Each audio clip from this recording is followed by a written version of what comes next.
Hi, everyone. When you're dancing on me, I wanna see if you can Right, this is great. Yes.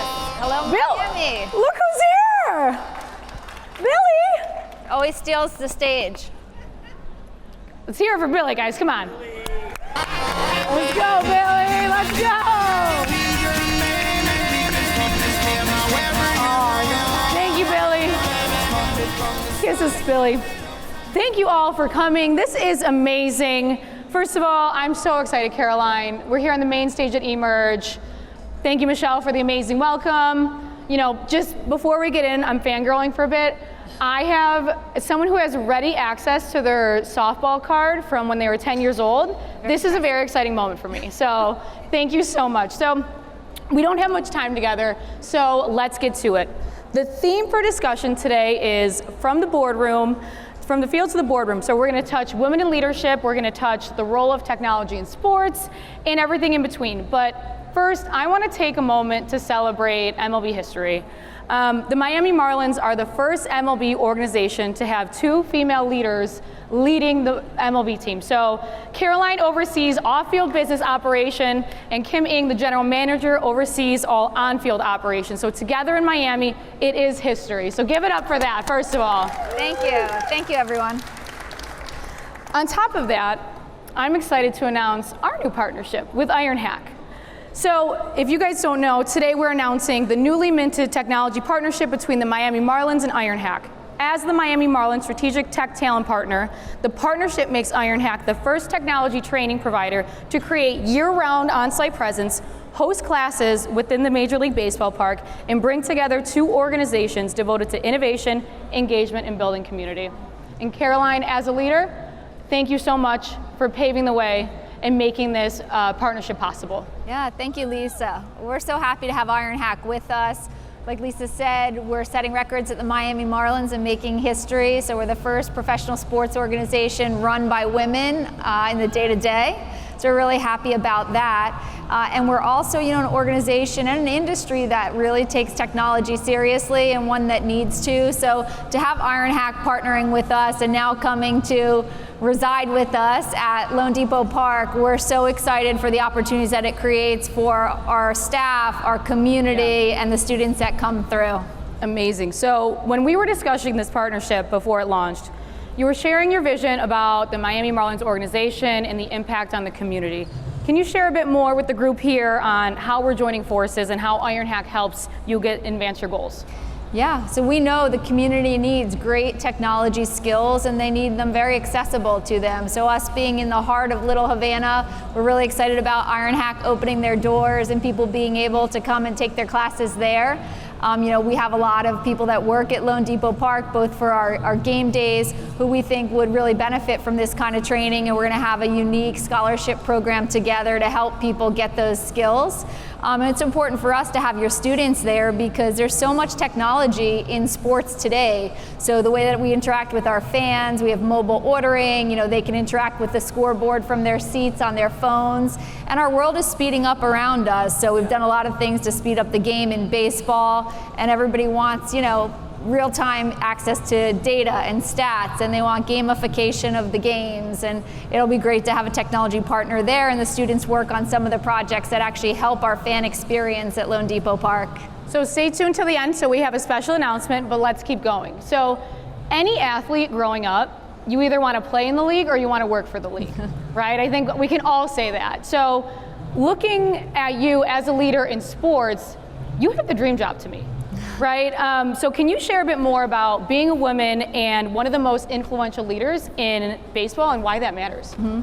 Yeah, it's not lost on me what a special role I have and the unique opportunity that I have, both working in a really cool place, but also the opportunity to be the first of doing something. I actually have a computer science undergrad, and so when I was picking my college major and came out of college, I wasn't thinking that professional sports was a place for me.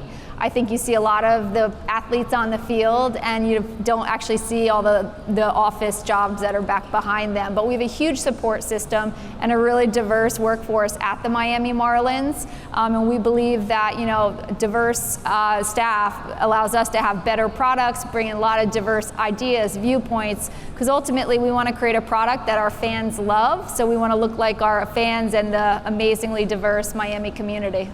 In going back to the history-making duo that is you and Kim, right? How are you both navigating this new world together, and what excites you and what challenges are you facing? Well, I think first, we wouldn't be in our roles without an incredibly supportive ownership group, including our principal owner, Bruce Sherman, who's right there with us every step of the way. But for us, we love events like this, and thank you for having us here today. But we think it's important to get out there and talk about our roles and the opportunities that exist in professional sports. And we hope that, people who see this, or little kids who are choosing their career paths, they'll think about a career in sports, and we'll continue to have an increasingly diverse workforce. Let's talk women's sports. We're coming off of NCAA March Madness. Who here was able to get some of the women's March Madness brackets? Those games were insane, right?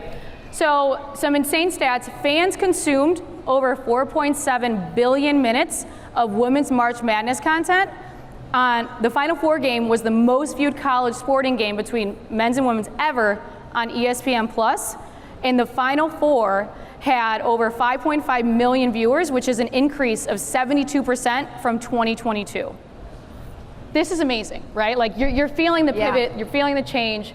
As an executive in sports, what are they saying out there, right? And how do you feel that women's sports are going to progress the next 5 years? Yeah, I think just in a really short time, we've seen light year progress, right? Last year we were talking about, are the facilities for the female athletes as good as the facilities for the male athletes? And this year, everybody's glued to their TVs watching the women's Final Four. I know I was.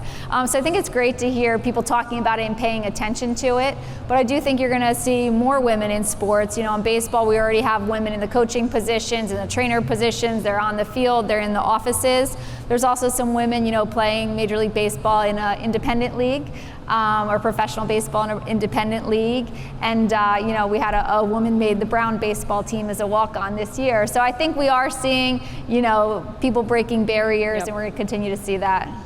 So let's move to the boardroom talk. As president of the Marlins business operation, I'm sure every day is totally different. But can you give us a glimpse into the most exciting aspects of your job? And where are you putting your focus? Yeah, for me, the best part of my job is interacting with the fans and seeing the fans coming to our games. Our focus is on connecting with the Miami community. We love getting out with kids. We sponsor over 200 T-ball teams across Miami, Dade, Broward, and Palm Beach counties. And we really want to create those bonds with the kids and the fans and have them want to come out, support their hometown team, look at the players on the field and really look up to them and want to emulate them. So we're really excited about connecting with the community, seeing the great experiences that people have when they come to a Marlins game and seeing those special family memories that are made there, or that, people talk about, bring them memories of why they're coming back. So the Marlins have gone through what we would call a bit of a rebirth under the new ownership in the last 5 years. So we talk about rebranding the logo, building a new academy in the Dominican Republic, reimagining fan experience, expanding community outreach, youth baseball, softball program. So what should Marlins fans be excited for and look for next? I think they should be excited that, we're listening to the fans. We want to make a great fan experience. This year we're celebrating the 30th anniversary of the franchise. So everybody think back to, think back to 1993 and where you were when, the Marlins took the field. We're hearing great stories and great memorabilia from our fans. We've opened a museum at the ballpark where people can walk through and take a little tour through history. And we love hearing people share their stories and say, hey, I have that at home, or I have some other memorabilia that I want to bring in to display. So we're really excited about people being excited about Marlins baseball, and the team's off to a good start also, and that always helps. Yeah. So let's jump into technology and sports. Huge topic these days. Can we start with the pitch clock? So I've been to a few games this season. It feels like a totally different game, right? Can you give the audience a breakdown of how the pitch clock works? Yeah, so for those that don't know, Major League Baseball updated some of the rules this year. So an example of listening to the fans and saying, you know, people have busy lives. The world is moving fast, and people want more action on the field. So they implemented the pitch clock, which is, you know, the most dynamic aspect of the game, which means, you know, the pitcher has to release the ball within 15 seconds of taking the mound, and the batter has to be ready to receive the ball within 7 seconds. So it's putting a lot more action, and it's making the game times much shorter. So as an example, we had a game that was 1 hour and 57 minutes last week. So as far as, you know, coming to a game on a weeknight and kids getting home to bed for school, or even just planning your life, you know, to come to a 4 o'clock game and be done by 7 is great. I think people are very busy today, and we've heard a lot of great feedback about it. So, you know, there's been some studies and some articles written that, you know, major sports and major baseball events wouldn't have happened with the pitch clock. There's some baseball giants that have used it to their advantage for playing. So why now, right? Along with the pitch clock, we're seeing bigger bases, limiting the shift. Explain how the role of technology, recent advancements are providing opportunity to make significant changes to the game. Mm-hmm. I think it's all about technology, right? Everybody's trained to having access to everything on their phones, and they want to do things very quickly. And technology industry has really sped up the game. When you think of some of the companies that are coming out with things like micro betting, or, you know, giving certain clips of the game and only being able to tune into what you want to see. So people are used to wanting, you know, seeing what they want to see. So I think that really has fueled some of the changes in the game, people being used to, you know, controlling their destiny and having a lot of action. And I'm really glad, you know, to say that we work in an industry where they listen to the fans and, you know, made those adjustments. Can we go off the record here where you guys all keep a secret? Do you like the pitch clock?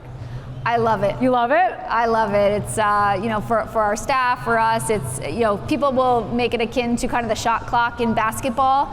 You kind of always know action is coming next. So I think it's another thing to watch during the games that, you know, continues to gamify the experience. And really what we hear a lot from people is they don't want to leave their seats because there's always action. So they said, you know, I didn't get a chance to eat because I didn't want to miss a minute. And we have had some very exciting games. So the world of big data has played a huge hand in baseball. We have the Oakland A's story with Moneyball. From your perspective, how is data transforming the game on and off the field? Yeah, data is everywhere in baseball, just like a lot of the other industries, and I'm sure everybody in the room here knows.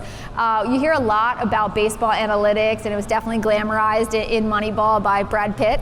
But there's just as much analytics on the business side. So understanding our consumers, understanding the trends of people coming into the parking garages, people coming to the concessions. We're using all that data to try to connect to fans, make an experience first that they like. You know, what games do they come to? What after game experiences do they go to? But then also trying to take a lot of friction out of the process. So one of the things that's been really popular for us has been mobile ordering in the concessions, and there's a lot of really exciting vendors that are bringing products like that to the market. So we have the topic of the whole conference, AI, right? What are you most excited about when we think about the implications of AI in baseball? Yeah, I think AI is amazing all over the place. So we talk about having robo-umpires that I think everybody would like to see, especially on certain days. But we use it in really small bites right now. So we have a virtual assistant, which, you know, you can ask any questions, where to find things at the park, the scores, things like that. So we're seeing it in small pockets, but I think it's going to allow a fan to customize their experience and make it a much more enjoyable fan experience for them. So we are almost at time. Caroline, thank you so much for joining me. Thank you so much for your leadership in championing our partnership. As we mentioned, IronHack is set up in the Miami Marlins Stadium when you're going to the PNC Center. So if you are looking to change careers, get involved in this amazing organization, please come see us. We're always here to help enterprises, people looking to change careers. So we will be at our booth right in the back over there. And Caroline, any final words before we leave? Yeah, so we've sponsored Tech Tuesday every Tuesday at the ballpark when we have a home game, and we're really looking for technologists to come out and create that community together. We'll have a lot of IronHack participants there, and IronHack is sponsoring the first one in May, and we want to invite everybody at Emerge to join us for a complimentary ticket, get together and continue to build this amazing Miami tech community. Thank you so much, Caroline. Thank you, Lisa.